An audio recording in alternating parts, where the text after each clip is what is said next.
You're listening to the Relationships Uncomplicated podcast. Relationship advice so valuable, you won't believe it's free. And now your host, relationship expert, Idit Sharoni. Welcome back to another episode of Relationships Uncomplicated podcast, episode 70.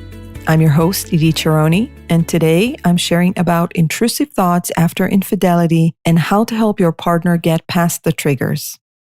I'll share about whether it is even possible to help a hurt partner with this and the do's and don'ts around that. As I mentioned in episode 68, post-trauma after infidelity is very common, and almost every hurt partner I met in the past decade told me about their experience with intrusive thoughts and other symptoms. If you want to learn more about how to recover from infidelity PTSD, go to episode 68, where I interview Yael Haklai-Neagu about utilizing hypnotherapy to reduce symptoms. Today, I'm going to share what partners who were unfaithful can do to help their hurt spouses. But before we dive into our topic and tips, I'd like to present this episode's sponsor. This episode is sponsored by my infidelity recovery and healing program, It's Okay to Stay. If you're struggling in the aftermath of infidelity but want to stay together, you can rebuild trust and heal through genuine expert help from me and my team personally. I started It's Okay to Stay after seeing couples therapy and self-help options often lacked essential components to help couples save their relationship after infidelity. It's Okay to Stay is a complete 8-week coaching program that involves an online roadmap course and one-on-one work with an affair recovery specialist. So if you have faith in your relationship and you want to stay together and heal, let's talk. I'm offering a 45-minute free consultation for couples who want to save their relationship and need expert help. If that's you, just go online to iditsharoni.com/45 and pick a time for a video call that both you and your partner can commit to. I'll hop on. We're first going to start with understanding your struggle, and then we're going to walk through It's Okay to Stay to see if the program is right for you. Look, so many couples try therapy and self-help methods only to be put at odds with each other.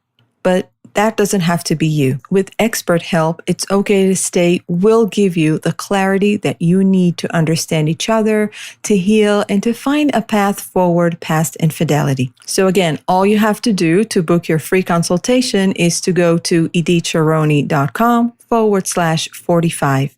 That's iditsharoni.com/45. I'll be honored to stand alongside with you on this journey. Okay, now let's get into our topic for today, helping your hurt partners suffering from infidelity PTSD. So, what is infidelity PTSD? While many know the meaning of PTSD, post-traumatic stress disorder, not everyone knows the symptoms it has in the aftermath of infidelity. The hurt partner can experience one or more of the following triggers: intrusive thoughts, flashbacks, nightmares, and hypervigilance. Let me explain about each one a little bit. So, intrusive thoughts are negative thoughts usually connected to the infidelity or the affair partner or the betraying partner or the actual hurt partner themselves. These thoughts can come at any time and without warning. They cause negative emotions that usually spiral down, leading to ongoing and distorted beliefs about oneself or others. For example, I am not enough is something, a hurt partner may think about themselves, or no one can be trusted is something that you believe about others.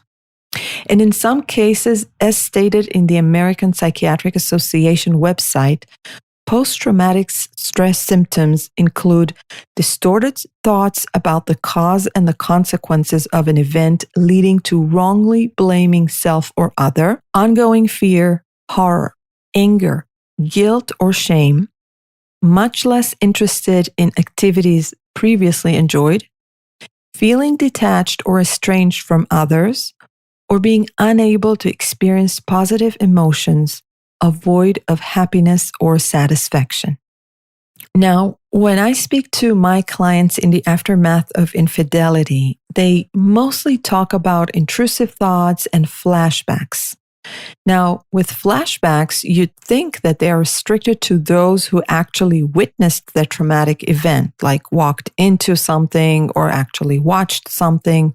However, this is not entirely correct. Flashbacks can be vivid and are not limited only to what the hurt partner was exposed to. But exposure to messages, pictures, videos, and such have a higher chance of causing flashbacks. With that, I've seen hurt partners who experience flashbacks of imagined situations. For example, one of my clients mentioned that she kept on having flashbacks of her husband having sex with his affair partner in his office, although she never saw any of it. Let me also talk about nightmares. Nightmares about the infidelity act as dreams that are so horrifying for hurt partners that they wake them up in the middle of the night. They wake up often so startled and anxious that it becomes impossible to get back to sleep as a result. This is highly intrusive and it hurts people's ability to have a normal good night's sleep. So I can't imagine, the day that comes after not being able to sleep and being woken up by nightmares. PTSD also causes alterations in arousal and reactivity. Okay, big words here. Let me explain. This means that hurt partners can become more irritable and prone to having angry outbursts as well as hypervigilance. And so, not surprisingly, couples in the aftermath of infidelity experience heightened levels of conflict that often continue on to lashing out and outbursting, and that is so detrimental to their relationship as well. Okay, this was the bad news. I know. Now I want to talk about the good news because yes, there is good news. Otherwise, I wouldn't be doing this episode. So stick with me. I'll start with a question.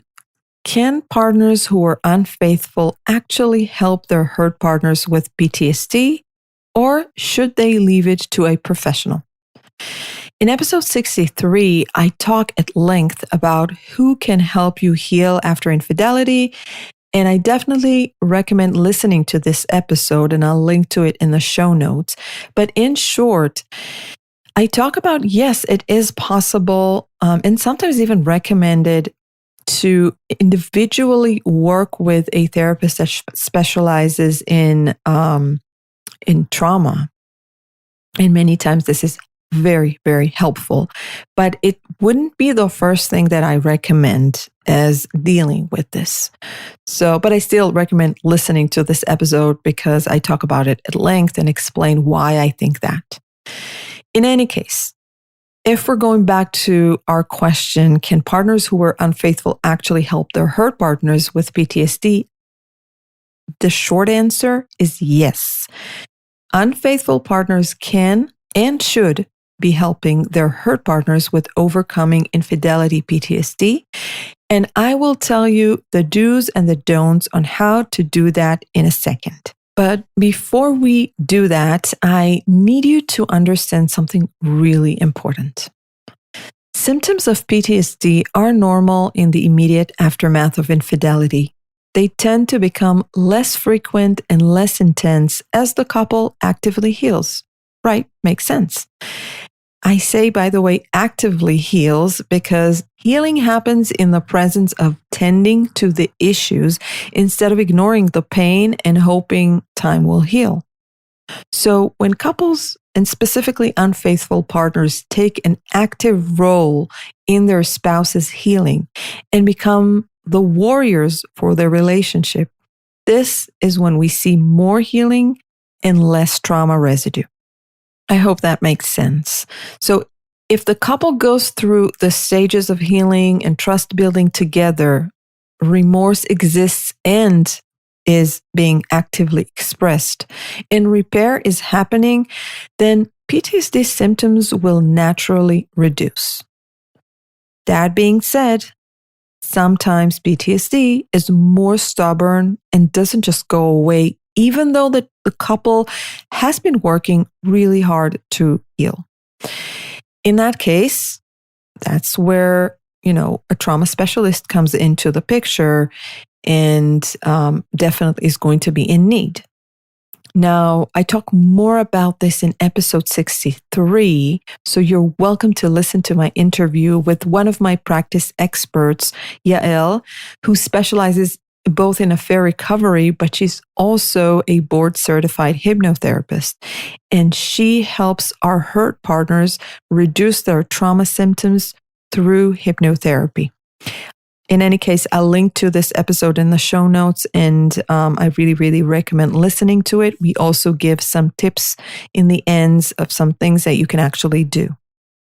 Okay, now let's see how you might be able to help your partner experience less PTSD. We'll start with the don'ts, and these are some of the things that you want to avoid because they trigger the symptoms.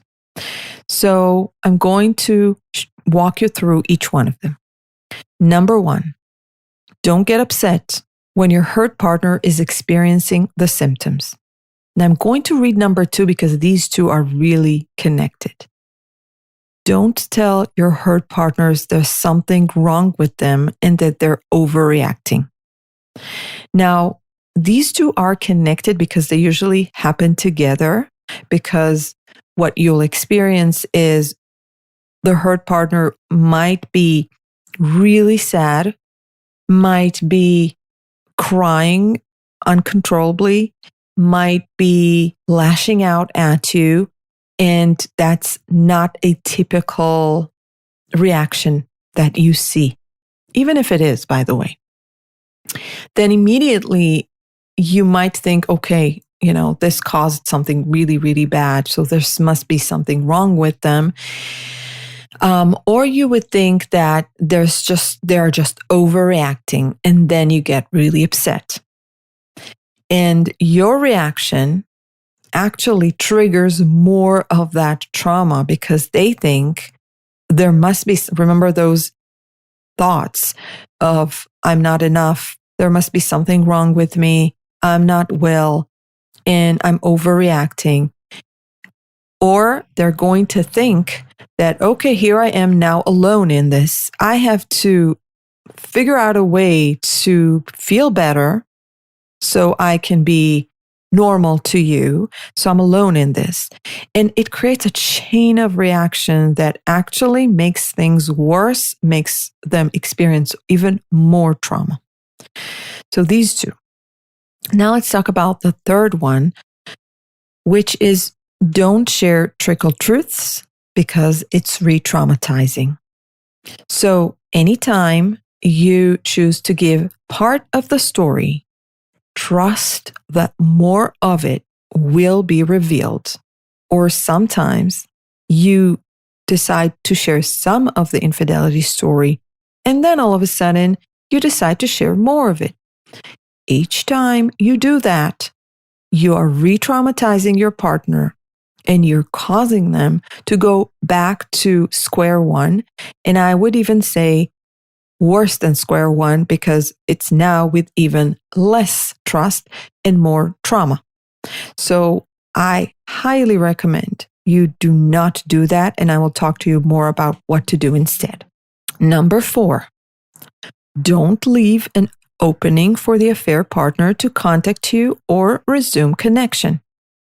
Once you do that, you leave things open, then in a couple of months, when you and your spouse are better, feeling better, more healed, looking into your future together, and you get a message, hey, just wanted to check in from the affair partner, or even a happy birthday, or even a picture of, hey, I'm celebrating my birthday, or happy holidays, or something like that, you will go right back to square one. So do not leave an opening for that to happen. And number 5, which will be the last one that I share with you regarding what not to do, under no circumstances, do not leave your hurt partner alone to get past it, even if you think that they're too upset and they need therapy. So this goes back to number 1 and 2 that I shared before, so you can see how important it is.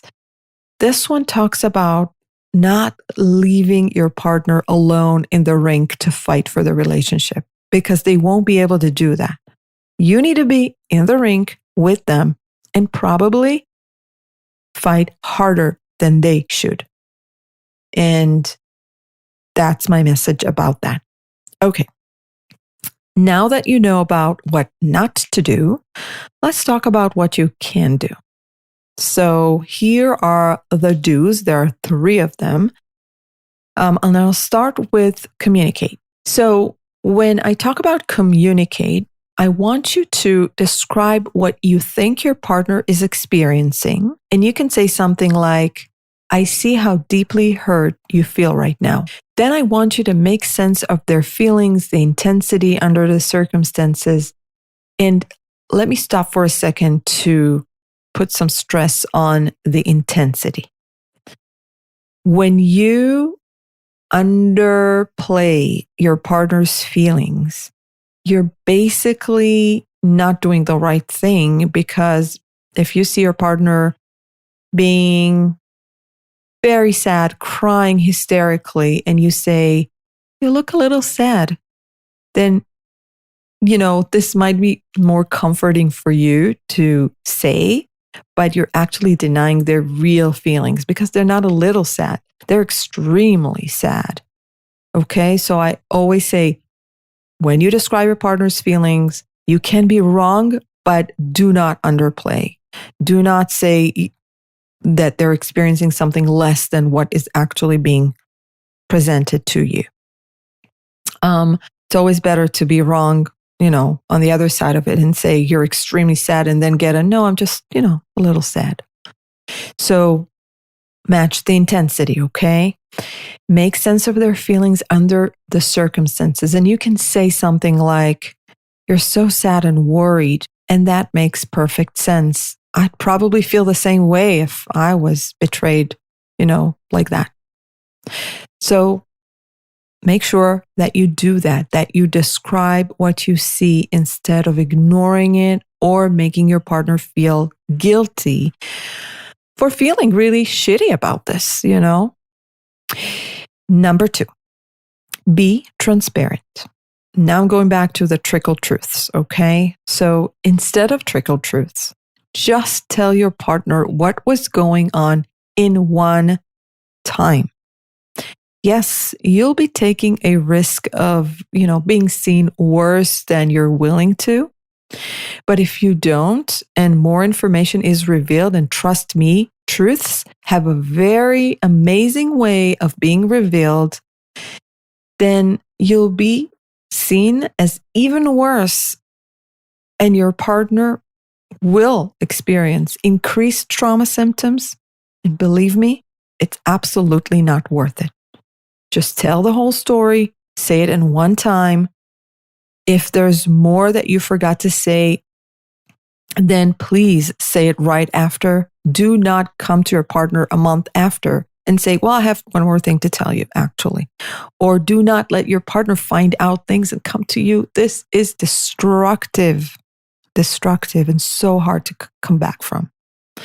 And I'm saying that really, really because I've experienced it with couples, and how destructive it is and how hard it is to restore trust after trickle truths.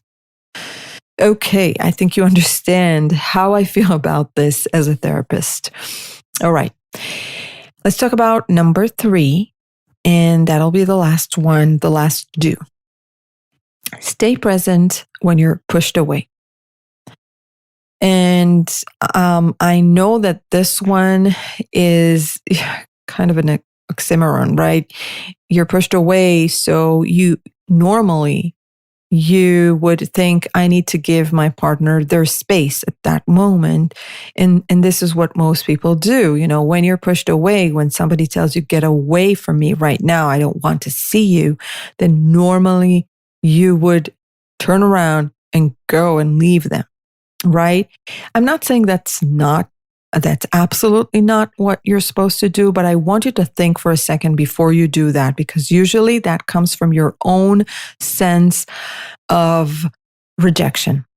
Oh, you push me away? I'm going to go away. I'm going to give you your space, So when your hurt partner is experiencing PTSD symptoms, that's what I want you to understand. They are likely to push you away. They might say, go away or don't touch me. Normally, we want to respect boundaries and allow people their space when pushed away. But in the aftermath of infidelity, we also need to consider the maelstrom of emotions going from rage to despair, from vengefulness to hopelessness, from feelings of shame, disorientation, loss, humiliation, longing, fear, abandonment, and I can go on and on.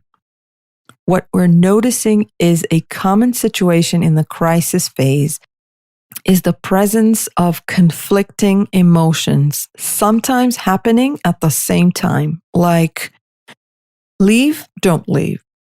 I love you and I hate you at the same time.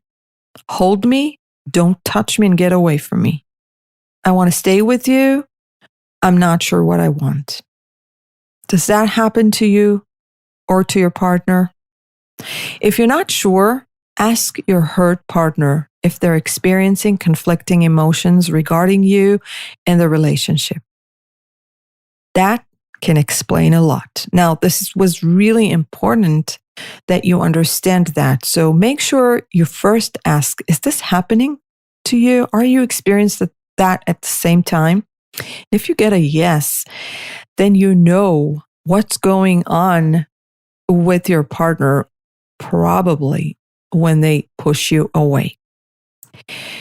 In that case, when your hurt partner pushes you away, when you come to comfort them, and when they say, leave me alone, I'm done, you need not to go to your rejection immediately because you're risking making your hurt partner feel abandoned again.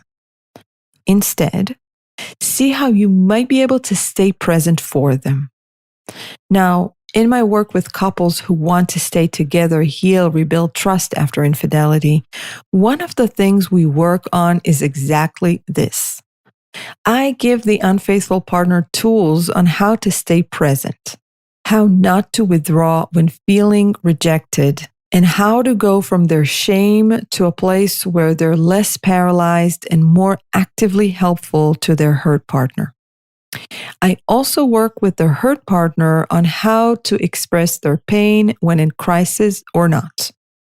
An accurate approach to this and a complete change of how you handle the pain and the hurt dramatically reduce the post-trauma stress symptoms in most of the cases that I see. So when I want to give you a tip, it's really, really hard. It will take some work and guidance from me to that has to do with your specific dynamic and case. So 1, 2, 3 tip here might not work, but just have that in mind that you have to stay present. And if you want more guidance with this, I'm here and will be happy to see you as one of my couples. Okay, so I hope these tips or do's and don'ts make sense. I know they're part of my practice with all of my couples in the aftermath of infidelity. And judging from the results these couples get in my program, it's definitely helpful to apply the above. If you want to be guided through all of this, please schedule a free consultation with us so we can determine exactly how to help you heal and regain a loving relationship based on trust. All right, time to say goodbye. Please don't forget to subscribe to this podcast so you can get alerts when each episode is out. And I'd love it if you can rate the show on iTunes or wherever you listen to your podcasts so we can get this valuable information to as many couples as possible. Have an amazing rest of your day or evening. I can't wait for our next episode. Thank you so much for listening. Bye, everyone. Thank you for listening to another episode of Relationships Uncomplicated. Please take a moment to subscribe, rate, and review us on iTunes. See more information at iditsharoni.com and alinagershonoff.com.